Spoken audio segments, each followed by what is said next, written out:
Assalamualaikum, selamat pagi. Saya Ani Purwanti, dosen dari Prodi Sipil Fakultas Teknik Universitas Semarang. Saya akan membuat video pembelajaran dalam rangka sertifikasi dosen. Saya tercatat sebagai dosen tetap di Universitas Semarang dengan mengampu mata kuliah teknologi bahan dan konstruksi beton bertulang. Teknologi bahan adalah salah satu mata kuliah wajib yang harus diikuti oleh mahasiswa dengan bobot SKS 2. Mata kuliah teknologi bahan ini berisi tentang teknologi bahan bangunan yang digunakan untuk kegiatan konstruksi. Jadi kita akan membahas tentang zat-zat penyusunnya atau agregat penyusunnya, kemudian sifat-sifat fisiknya, kemudian kekurangan maupun kelebihan dari bahan bangunan tersebut. Kemudian dalam penyampaian materi kuliah saya menggunakan dua metode, yaitu online dan offline. Untuk yang offline saya biasa menggunakan Zoom Meeting dan juga Google Meeting. Kemudian untuk yang offline biasanya saya lakukan dengan cara tatap muka maupun tanya jawab atau forum grup diskusi. Kemudian untuk media presensi saya menggunakan aplikasi portal, sedangkan untuk mahasiswa biasanya mengisi melalui aplikasi Sima. Kemudian untuk materi saya distribusikan melalui website e-learning. Selain saya sampaikan di depan kelas, saya juga mengirimkan ke e-learning. Kemudian sebelum perkuliahan dimulai, biasanya saya menyampaikan kontrak kuliah. Kontrak kuliah ini merupakan sebuah aturan atau tata tertib yang kita sepakati antara dosen dan mahasiswa, di mana aturan-aturan itu dituangkan untuk proses pembelajaran satu semester ke depan. Jadi di dalam kontrak kuliah itu dijabarkan jadwal pertemuan, kemudian pokok bahasannya dan subpokok bahasan yang akan disampaikan. Pada pertemuan pertama selain kontrak kuliah, biasanya saya juga memberikan motivasi-motivasi dengan menyajikan video-video yang memberikan gambaran tentang perkembangan teknologi bahan bangunan. Kemudian dilanjutkan dengan pertemuan kedua sampai ke-7. Kemudian kalau setelah pertemuan ke-7 kita akan adakan ujian tengah semester. Kemudian di penghujung pertemuan, yaitu pertemuan ke-16, kita adakan ujian akhir semester. Selain memuat rencana pembelajaran, kontrak kuliah juga memuat aturan tentang penilaian. Jadi diinformasikan di dalam kontrak kuliah ini bobot penilaiannya adalah 10%. Jadi 10% tentang kehadiran dari mahasiswa dengan minimal kehadiran 75%. Kemudian ada 20% juga untuk tugas. Tugas di sini biasanya saya berikan untuk mereview jurnal-jurnal ilmiah tentang bahan bangunan beserta teknologinya.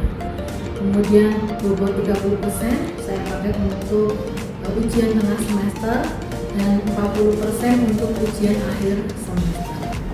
Kemudian dari seluruh rangkaian bobot penilaian ini, inputnya biasanya saya lakukan pada aplikasi portal. Jadi di aplikasi portal saya bisa menginput nilai-nilai mahasiswa dengan komposisi seperti yang tadi sudah saya sampaikan. Jadi 10% kehadiran, kemudian 20% tugas, 30% ujian tengah semester, dan 40% adalah ujian akhir semester. Kemudian mata kuliah teknologi bahan juga ada praktikum tapi terpisah, ada yang bobotnya 1 SKS, biasanya dilaksanakan di laboratorium bahan dan dipandu oleh kepala laboratorium. Kemudian untuk memperlancar komunikasi, ini saya juga menggunakan media komunikasi WhatsApp atau WhatsApp Group. Jadi WhatsApp Group ini saya pakai untuk menyampaikan informasi-informasi, misalnya ada perubahan jadwal, jadi ada pergeseran jadwal, saya infokan melalui WhatsApp Group. Kemudian untuk mahasiswa biasanya kalau untuk media bertanya, jadi kalau mahasiswa dalam perkuliahan itu ada yang kurang jelas, mungkin agak sungkan untuk menyampaikannya di dalam kelas, bisa melalui WhatsApp group. Jadi mahasiswa boleh menuliskan ada kendala atau ada masalah, ada pertanyaan apa, boleh dituliskan di WhatsApp group dan akan saya respon pada pertemuan mendatang. Jadi pada pertemuan mendatang saya akan prioritaskan apa yang menjadi keluhan dari mahasiswa untuk saya bahas di depan, kemudian baru saya lanjutkan ke pertemuan berikutnya. Kemudian untuk lebih jelasnya mungkin kita bisa menyimak video contoh proses pembelajaran di dalam kelas dengan media tatap muka dan dialog tanya jawab. Assalamualaikum warahmatullahi wabarakatuh. Selamat pagi. Hari ini masih seger ya. Kita kuliah jam pertama masih pagi, masih seger. Oke, sebelum kita mulai, mungkin kita awali dengan doa dulu. Mas Kompinya mana? Oke, silahkan dibimbing doa dulu, Mas. Ibu, terima kasih. Sebelum mengawali perkuliahan pada hari ini, semoga kita diberi kelancaran dan dapat memahami materi yang diberikan oleh Berdi. Maka baiknya kita berdoa terlebih dahulu. Doa untuk kepercayaan masing-masing, doa yang baik.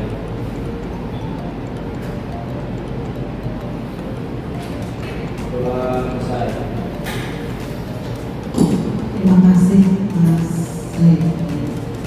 Oke, kemudian saya ingin mereview materi pertemuan minggu lalu. Kita membicarakan tentang agregat ya. Masih ingat nggak ya? Atau mungkin boleh buka catatan. Berdasarkan perolehannya, agregat itu kan dibagi menjadi dua. Apa saja ya? Agregat apa saja? Kemudian boleh dijelaskan. Ada yang bisa bantu jawab? Oh iya, silakan Mbak siapa? Ya, perkenalkan nama saya Aulia Zidni. Saya akan coba jawab buat materi yang kemarin tentang agregat itu. Nah, jadi berdasarkan perolehannya, agregat itu dibagi menjadi dua, yaitu agregat alami dan agregat buatan. Agregat alami itu sendiri merupakan agregat yang diperoleh dari alam dan langsung bisa digunakan. Sedangkan agregat buatan yaitu agregat yang bisa saja berasal dari alam, tapi untuk penggunaannya masih harus melalui proses pengolahan baik manual maupun menggunakan mesin. Untuk contoh agregat alam itu seperti pasir yang diambil dari sungai atau tambang yang bisa langsung digunakan. Untuk contoh agregat buatan yaitu sprit. Sprit itu berasal dari sungai, tapi masih harus bisa diolah manual dengan dipecah atau menggunakan mesin pecah batu. Baru bisa kita gunakan sebagai sprit. Itu. Terima kasih. Ya, terima kasih Mbak Lalu. Jadi itu ya, agregat kemarin kita sudah sampaikan bahwa berdasarkan perolehannya ada dua. Ada yang disampaikan baru sama dulu agregat alami dan agregat buatan. Alami itu kita ambil dari alam, misalnya dari sungai kan ada pasir, atau mungkin dari tambang. Ya, di beberapa tempat itu ada yang kandungan tanah tapi unsurnya pasir. Kita ambil, kita gali ya, kemudian langsung bisa kita pakai. Berbeda dengan agregat buatan tadi.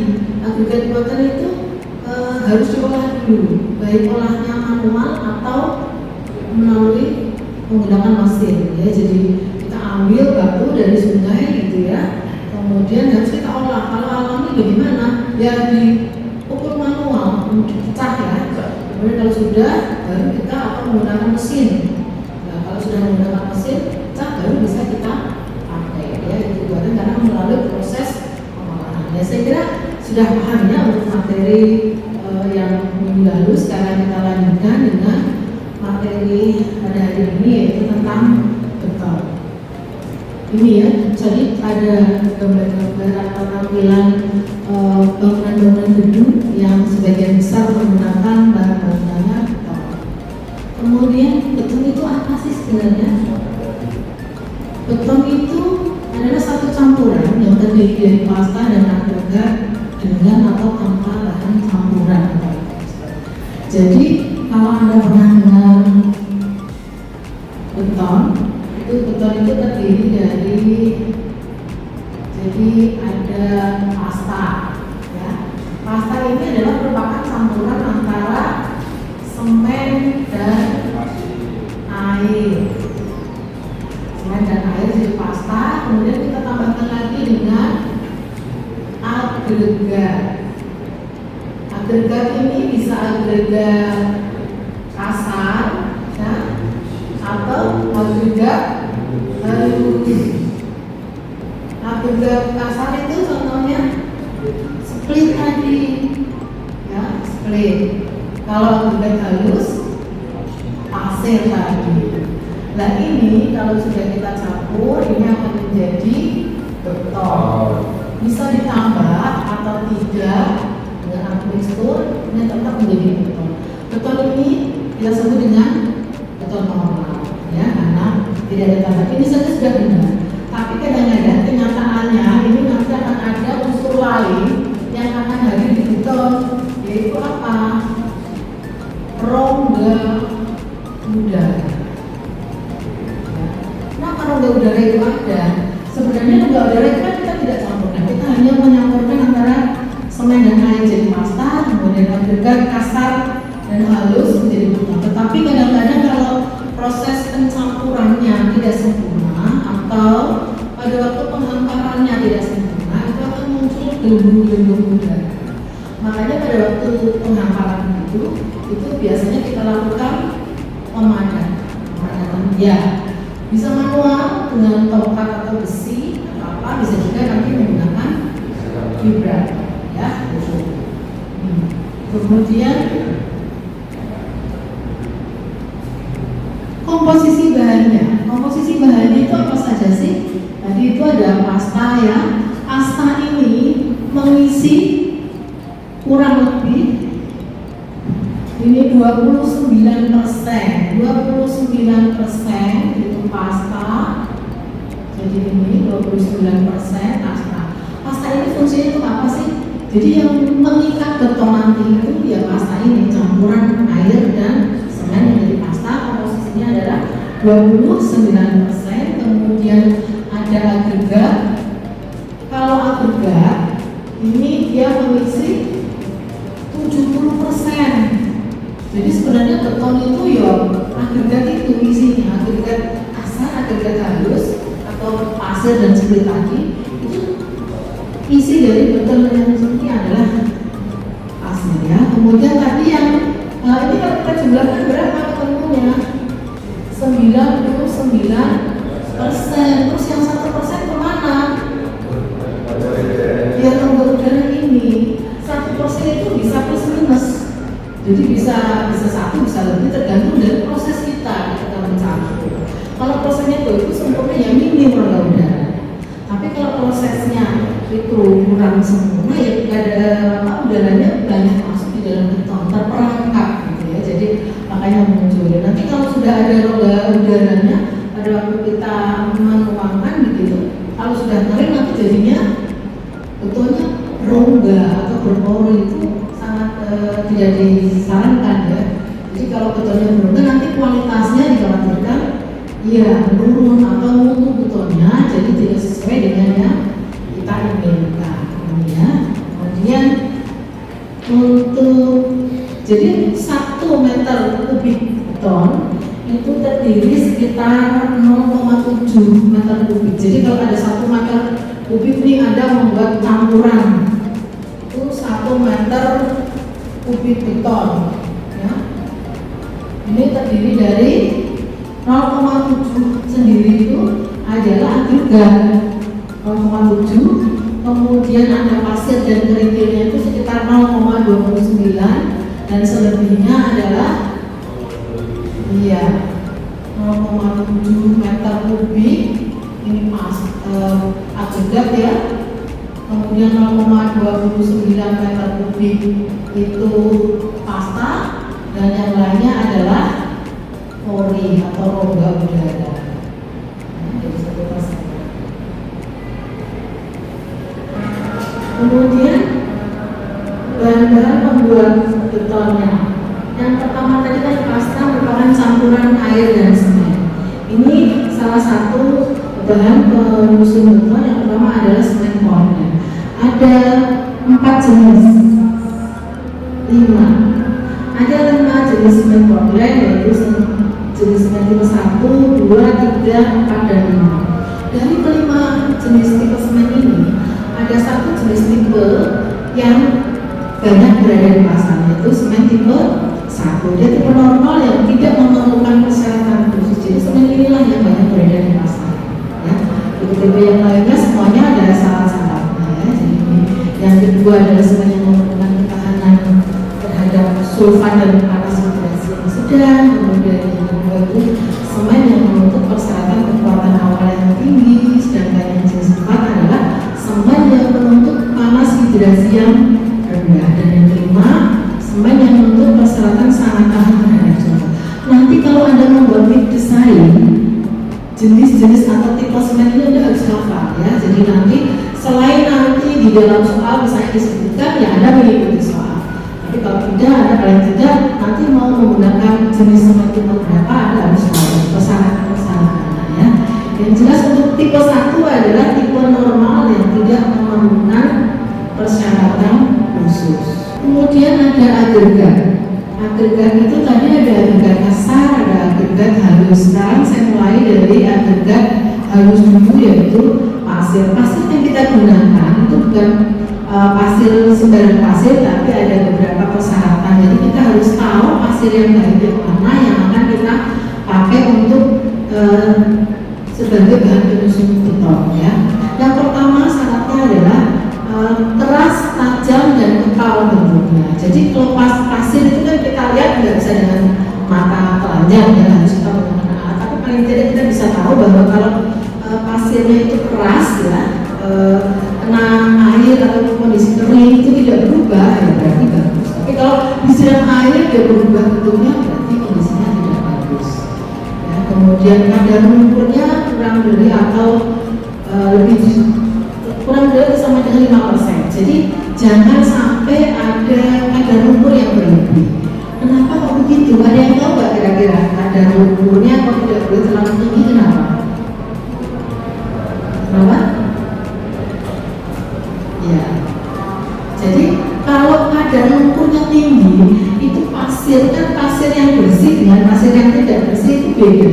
Kalau pasir bersih itu yang pasir aja, kita campur dengan semen dan air ya ini. Tapi kalau ada lumpur ini kan diselimuti dengan lumpur sehingga ikatannya tak terhalang, sehingga ikatan antar pasir yang lain akan berkurang, sehingga kualitasnya nanti akan membuat kurang baik karena akan terhalang oleh lumpur tadi. Itu alasannya.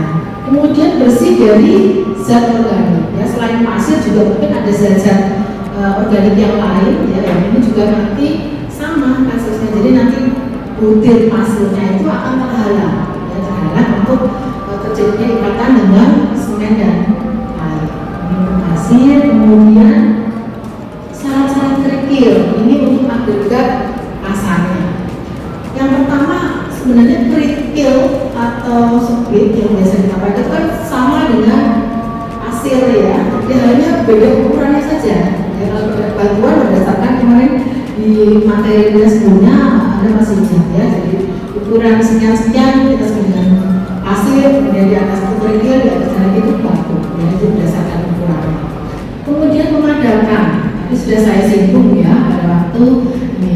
Jadi pemadakan itu bisa dilakukan secara manual, tadi menggunakan tongkat atau menggunakan besi ya. Kemudian atau yang sudah lebih modern lagi, kita menggunakan vibrator ya, vibrator yang getar intern atau yang getar cetakan. Itu bisa yang getar cetakan. Kalau di luar negeri itu begisinya sudah bagus gitu ya. Saya pernah menayangkan video-video itu ya di awal-awal perkuliahan. Jadi materialnya, pemilihannya sudah menggunakan mesin, kemudian pencampurannya juga sudah menggunakan mesin, kemudian penuangannya, betistingnya sudah cetakannya rapi, sehingga beton tidak perlu dilakukan pemadakan dengan aman, dia sudah dengan sendirinya. Sebenarnya kalau beton proses di depannya itu bagus, dia akan dengan sendirinya memadam ya. Tapi lebih baik lagi kalau memang kita mau menggunakan alat Ini kalau manual menggunakan cetok atau papan perata. Kemudian sifat beton segar, mudah dikerjakan. Ini jika jumlah air. Oke ya, jadi ada gradasi campuran pasir dan kerikil, kemudian pemakaian butir agregat yang gula, kemudian pemisahan kerikil atau yang tadi disebut dengan segregasi ini terjadi apabila Anda menuangkan beton itu dengan jarak jauh lebih dari 1 meter ya, bisa terjadi.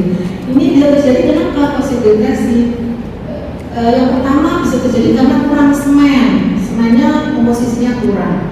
Kemudian terlalu banyak air, ini juga bisa segregasi. Ya. Kemudian semakin besar butiran kerikil, makanya inilah pentingnya di desain. Ya. Perancangan beton dengan bahan-bahan penyusunnya apa saja, ya jumlahnya berapa, kalau di desain kan ada ya. Nanti itu saja diikuti ya, tidak akan terjadi seperti ini. Kemudian semakin halus permukaan kerikil ya tadi. Selain ada kandungan lumpur, ini ya. Kalau kita menggunakan batu yang mulus, batu yang bulat, gitu ya, tidak dipecah, itu memang resikonya apa? Akan lebih mudah terpisah atau lebih mudah terjadi segregasi. Kira-kira kenapa ya?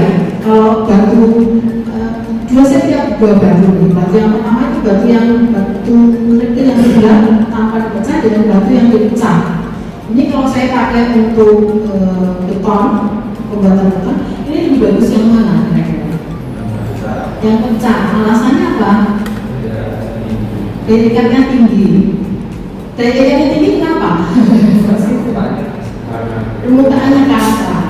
Ya, jadi kalau ini ada kerikil, ini kan ditanya berapa sisi? Karena bulat begini ya satu sisinya mana? Nggak ketemu itu. Jadi ini ya satu sisi berarti ya. Tapi kalau batu pecah, ini kan sisinya banyak, bisa 3, bisa 4, bisa 5 gitu ya. Semakin tidak beraturan, semakin banyak sisinya, semakin kuat daya ikatnya. Karena setiap sisinya itu mempunyai ikatan, jadi semakin banyak ikatnya semakin kuat. Itu materi dari saya. Dari yang saya sampaikan tadi mungkin ada yang mau ditanyakan? Oh iya, gimana Mas? Ya. Saya kan sering melihat betonisasi jalan, ada tanda larangan dilewati, tapi masyarakat sering mengabaikan. Sebaiknya kapan kita bisa melewati jalan yang baru dilakukan pengecoran beton? Ya, baik, terima kasih ya. Jadi kalau memang kita sering melihat ya ada proyek-proyek pembuatan jalan beton, itu sudah ada tanda larangan, ada boleh lewat. Kadang-kadang ya masyarakat masih saja lewat. Padahal apa? Sebenarnya nggak boleh ya. Ya ikuti saja aturan yang ada di proyek. Kalau sudah waktunya dibuka kan tentunya dibuka. Ya jadi ada umurnya. Kalau normal tadi 28 hari. Tapi kalau untuk proyek kan memang beda. Ada tambahan zat aditif lain yang bisa untuk memperkuat atau mempercepat keringnya beton, dan juga untuk memperkuat kualitas dari betonnya itu. Nah itu nanti kapan kita mulai ya? Nanti setelah kalau normal 28 hari, tapi kalau sudah ada campuran zat aditif bisa lebih pendek, bisa 10 hari, bisa 12 hari tergantung dari zat pencampurnya tadi. Mungkin Anda bisa lihat kenapa sih efek atau akibatnya kalau kita mau melewati beton ya yang usianya belum cukup ya, maksudnya belum kering. Jadi beton ini kan ada lapisannya ya, misalnya ini 12 cm lah ya jalan beton atau mungkin 15 cm. Ini kalau ini dari atas ke bawah, ini kondisinya kalau baru dijual fresh concrete, kadar airnya dari atas ke bawah kan sama. Tapi setelah 1 hari, 2 hari itu kan beda. Setelah mengalami ini sudah mulai yang atas permukaannya itu sudah mulai menguap. Ya, daerah di sini panas. Nah yang menguap itu yang bagian atas, sementara yang bawah itu kan airnya kan masih proses naik. Makanya kita harus menyiram air tadi di sini, ya supaya apa? Supaya kondisi kelembagaan di sini itu terjaga, sehingga nanti yang di bawah itu airnya sudah kering sampai sini, sehingga kalau ini sudah airnya habis di bagian bawah, di bagian atas juga sudah ini mengering bersama-sama. sudah kuat. Jadi kondisi seperti itu betul-betul sudah bisa aman untuk dilewati. Ya, jadi itu. Lah kalau misalnya masyarakat mereka, kira-kira akibatnya apa? Akibatnya kalau ininya memang kelihatan sudah kering, yang bawah masih basah. Ini kalau dilewati, ini yang rusak bawahnya, Mas. Ini dia crack ya, rusak di bawah, tapi yang di permukaan tidak kelihatan. Nah nanti pada waktu ini kalau ini diberikan lagi, ada sinar matahari, diproses lagi, ini misalnya sudah kering ya, tapi kalau terlalu kering ini bisa jadi retak-retak rambut. Nah kalau ada hujan turun, ada air genangan, ini retak yang di sini, ini kemasukan air ketemu dengan tadi betul yang patah di dalamnya. Itu yang menjadi penyebab kenapa jalan-jalan beton mengalami kerusakan. Karena itu ya, jadi kalau Anda ingin mempunyai infrastruktur jalan beton yang baik, ya tolong mari kita jaga ya. Anda kan calon-calon engineer sudah tahu bagaimana beton yang baik, bagaimana kita bersikap ya kalau ada pekerjaan beton. Ya, itu ada lagi yang mau bertanya? Kalau cukup ya, saya kira untuk kuliah pada pagi hari ini saya cukupkan. Nanti kalau misalnya ada pertanyaan-pertanyaan yang mungkin ada kuliah apa gitu, ingin bertanya belum sama Bu Hani, belum jadwalnya kuliah, nanti boleh disampaikan lewat WhatsApp group. Ya, ditulis saja apa yang mau ditanyakan atau mungkin ada permasalahan apa, silahkan nanti akan direspon di pertemuan berikutnya. Jadi sebelum masuk ke kuliah, materi kuliah minggu depan itu saya akan bahas dulu apa yang jadi pertanyaan atau itu ya. Itu sudah cukup. Saya kira untuk kuliah pada pagi hari ini saya cukup. Nanti kalau itu ya, pokoknya sampaikan aja di WA group lah. Kalau ketemu ini kan mungkin agak canggung, tapi kalau lewat WA group Anda boleh bebas menyampaikan apa yang Anda mau tanyakan, atau mungkin Anda butuh waktu khusus untuk diskusi, silahkan disampaikan. Itu untuk kuliah. Kalau tidak ada pertanyaan, kuliah pagi hari ini saya cukupkan. Sampai ketemu minggu depan. Selamat pagi. Assalamualaikum warahmatullahi wabarakatuh. Waalaikumsalam warahmatullahi wabarakatuh.